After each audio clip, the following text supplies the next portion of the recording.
Hello everyone. आज हम करेंगे IELTS speaking intro question answers related to housework and cooking. The first question is, do you do some cooking, help your family cook at home? Answer is yes, I have great interest in cooking. I usually help my mother to make dinner or sometimes I make evening tea. Next question is, do you think your home is clean and tidy? Answer is yes, I always keep my house neat and clean. I don't like dirtiness. The next question is, did you do some house cleaning when you were young?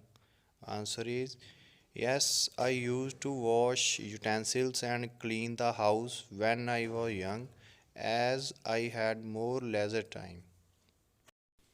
Next question is, do you have breakfast at home every day? Answer is yes, I take breakfast every morning.